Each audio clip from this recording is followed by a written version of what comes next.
Alright, YouTube, a lot of people are kind of confused about what Edward Snowden is up to. He sent out a so-called cryptic tweet saying, "It is time," and then he dropped a 64-character hexadecimal code, hexadecimal, sorry, and then deleted both of these tweets a little while later.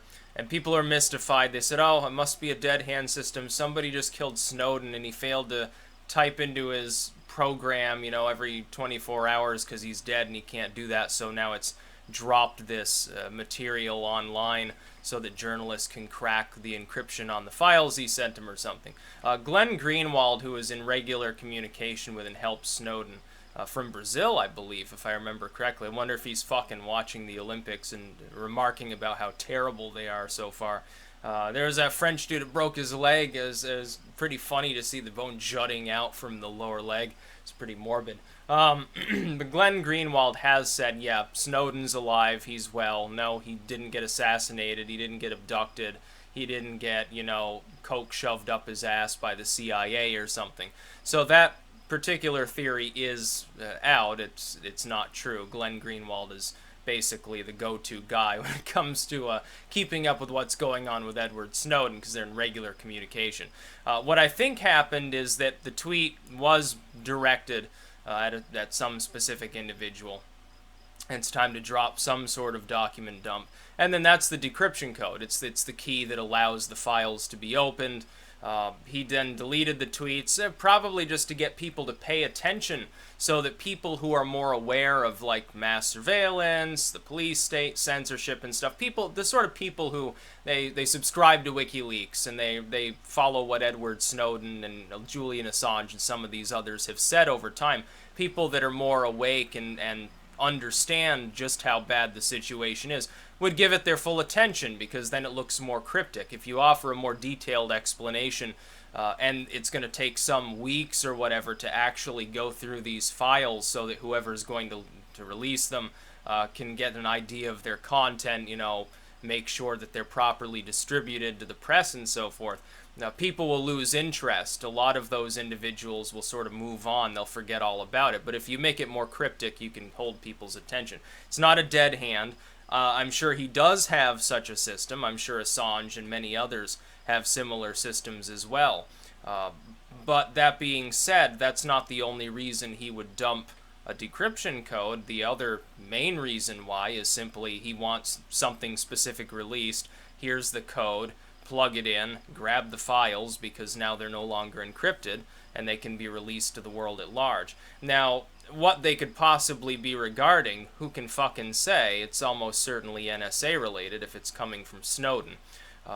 Therefore, it could have some, maybe, here's wild guess mode, but maybe it has to do with proof that it was indeed the NSA keeping tabs on Hillary and that these emails came from someone within some internal program that was specifically monitoring her for some reason. If that's the case, then she's done for, because it'd be kind of funny to see the same people that thought that the Russians had hacked the DNC and the DCCC in Hillary's campaign. It'd be funny to see them. They've spent a week now ranting about how evil Russia is, espionage, all this horrible stuff, Trump the traitor, Assange the traitor, all these whistleblowers, evil people, after applauding them for so many years. It'd be funny to see them try to keep their heads from spinning around 360 degrees several times, trying to excuse the possibility that actually the Democrats were involved with widespread corruption, and it wasn't the Russians at all. It was actually the U.S. government itself at some level monitoring her. It'd be even funnier because, of course, people like Obama, they're the ones greenlighting the mass surveillance. They're the ones excusing it. They're the ones apologizing for it and saying, oh, okay, well, maybe you think it's draconian, but it's necessary for your safety. Now, it doesn't actually help us.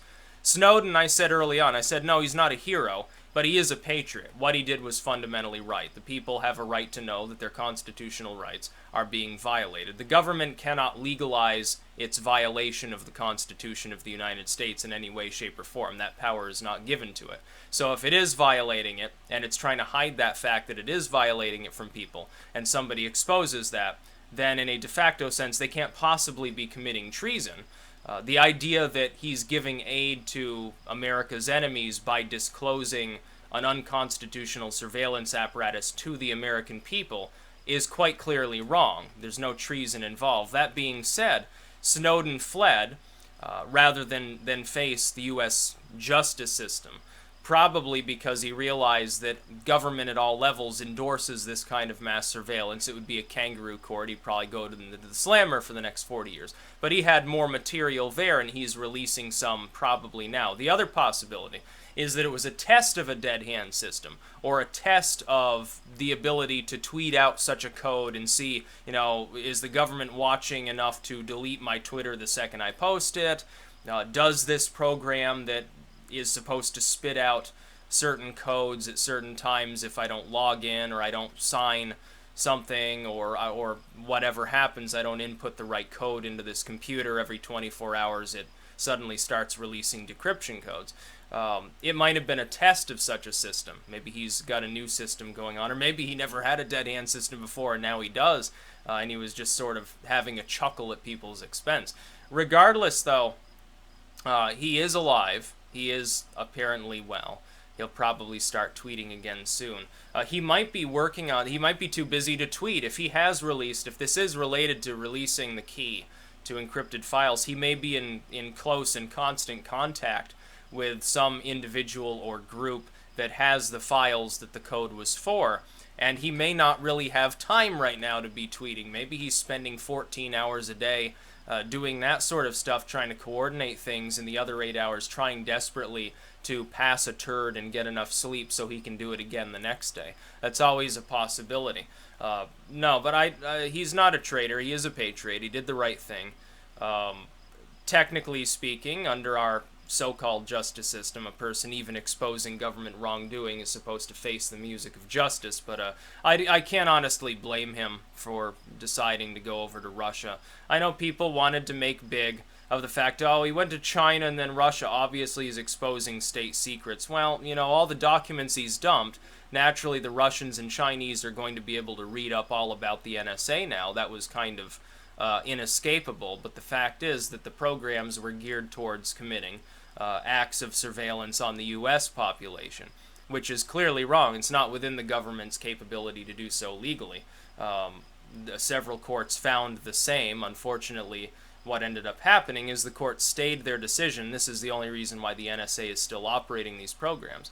They stayed their decision and said, yes, we'll give time for Congress to act and ameliorate what's going on here and change the program around so it conforms to the Fourth Amendment, because under several federal court rulings, I think 3 different federal courts ruled that it was unconstitutional what was going on.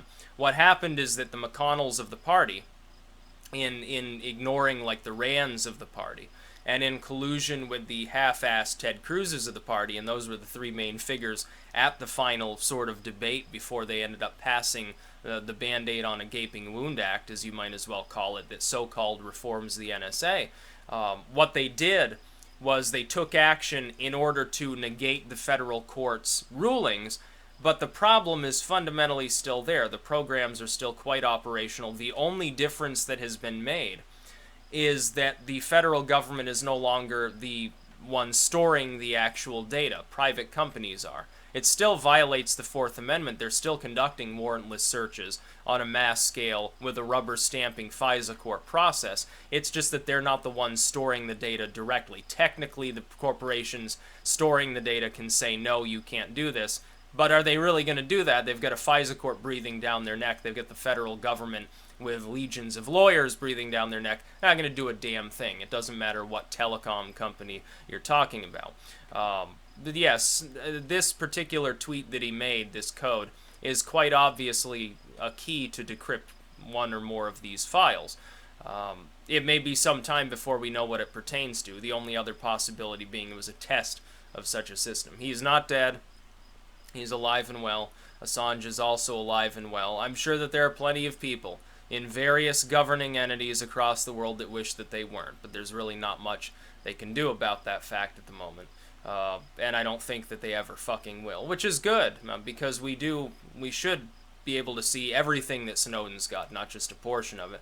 Apparently he's going to throw another bone to the population. I think he got most of the most important stuff out of the way to cause the national debate that ensued for some months thereafter. And now he's probably got more damning and more specific jargon to release to the American public. It'd be very funny to see what, if anything, comes of this. That's about all.